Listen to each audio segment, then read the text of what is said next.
तो प्रारंभिक जो 3 संस्कार हैं वह गर्भावस्था के दौरान होते हैं, जिसमें पहला जो संस्कार है गर्भाधान, दूसरा कौन सा है पुंसवन, तीसरा है सीमांतोलन। इसमें जो पुंसवन संस्कार है वह गर्भावस्था की रक्षा के लिए संस्कार होता है।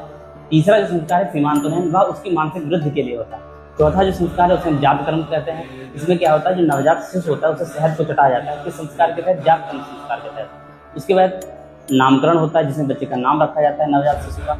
नामकरण के बाद निष्क्रमण होता है, जिसमें नवजात शिशु को घर से बाहर भी निकाला जाता है और निष्क्रमण संस्कार के तहत निकाला जाता है। उसके बाद अन्नप्राशन होता है, जिसमें उसे अनाज या हम कह सकते हैं खाने को खिलाया जाता है अन्नप्राशन के तहत। चूड़ाक्रम या मुंडन संस्कार के तहत क्या होता है, इसके जो बाल जो होते हैं वो जो हटाए जाते हैं वह चूड़ाक्रम या मुंडन संस्कार के तहत हटाए जाते हैं। उसके बाद कौन सा आता है कर्णवेदन, इसमें इसके कानों को छेड़ा जाता है। उसके बाद आता है विद्यारंभ, मौखिक या अक्षर ज्ञान के लिए विद्यारंभ संस्कार होता है। उसके बाद आता है उपनयन, जिसमें जो बालक होता है उसका क्या कराया जाता है, यज्ञोपवीत, यज्ञ को जो धारण कराया जाता है वह उपनयन संस्कार के तहत कराया जाता है। उसके बाद आता है वेदारंभ, वेदों के अध्ययन के लिए जो संस्कार होता है उसे वेदारंभ संस्कार कहते हैं। इसमें जो बच्चा होता है वह वेदों के अध्ययन के लिए कहा जाता है गुरुकुल में जाता है।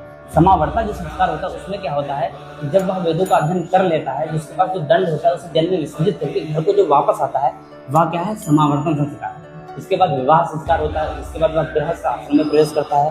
उसके बाद आता है वानप्रस्थ संस्कार, जिसमें क्या होता है, जो युवा होता है या मानव होता है वन में ईश्वर के अध्ययन के लिए, ईश्वर के मनन या चिंतन के लिए जाता है। उसके बाद जो अंतिम संस्कार होता है 16 संस्कार में, उसे हम अंत्येष्टि कहते हैं। जब मानव अपने शरीर को जो छोड़ता है उसके बाद जो संस्कार होता है उसे हम अंत्येष्टि संस्कार कहते हैं।